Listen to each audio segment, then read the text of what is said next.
अस्सलाम वालेकुम listeners and readers my YouTube channel बो रोमांटिक नावल में आपकी host Amisa Fatima. Romantic novel wadera based novel different based novel caring hero के साथ बहुत ही डिफरेंट स्टोरी होने जा रही है। लिसनर्स अपने कमेंट्स और लाइक का इजहार जरूर कीजिए और वीडियो को एंड तक जरूर देखिएगा। आज के एपिसोड बहुत ही रोमांटिक और हार्ट टचिंग होने जा रही है। बढ़ते हैं आज की एपिसोड की जानिब।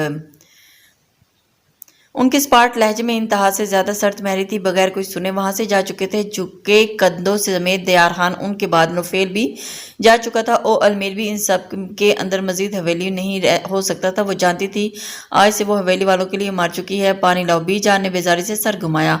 वो उसकी बागी फितरत से शुरू दिन से ही वाकिफ थी। जानती थी ये तो होकर रहेगा। हंस कम जहां पाक। वो बड़बड़ाई, दिल अफसोस से भरा था। मगर खान साइन के जिक्र पर खत्म कर दिया था तो मतलब अब वो जिक्र खत्म था। जब शफक सबीन फरूख होश में लाने की कोशिश कर रही थी। वो ऊपर पिलर की ओट में बैठे दिल पसीजा और पलवशे। काश मैं उसे रोक लेती। मुंह पर हाथ रखे उसने सिसकी का गला घोंटा था। सुबह तो हुई थी मगर हाली वीरान सी। सुबह दरो दीवार हाली खामोश थे। मकीनों के होते हुए भी हवेली वीरान मालूम हो रही थी।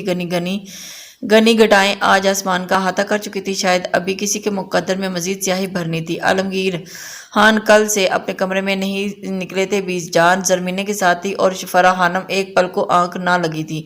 सो तो असपंद भी तो एक पल को नहीं सोया था। सारी रात वो बेयकीनी की आग में जलता रहा था और हर करवट उसकी रगे जान पर मजीद मैशर बर्पा करती जा रही थी। उसकी आंखें सपाट और खामोश थी। लब आपस में बेबस थे।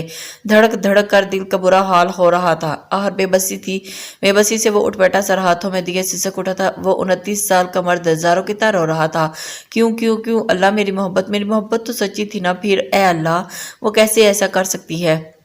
मेरे जज्बात उसके सामने थे। फिर क्यों। उसने सर हाथों में गिरा लिया था। जहन में कुछ अरसा पहले का वाकया आया। वो ज़नानखाने की तरफ जा रहा था जब उसे जालियों के पार से अफ्तनान की खनकती आवाज़ सुनाई दी थी। मैं फिर से शादी कर लूंगी। कोई तो मुझे आगे बढ़ने की इजाज़त देगा। कुछ साने के बाद उसे याद आया, मम मैं भाग जाऊंगी। उसने खिलखिला कर कहा था। स्पंद में मुठियां पेची। वो मजाक में भी तो ऐसा कह सकती थी जबकि उसे पलवशे का अस्तगफिरुल्लाह सुनाई दिया था। उसने खिलखिला कर कहा था, वो भी तो ऐसा नहीं मिलता। ढूंढने वाला बेफिक्री हुई। पलवशी की आवाज में हंसी बोल रहे थे। बिल्कुल उसे लगा वो हंसी है।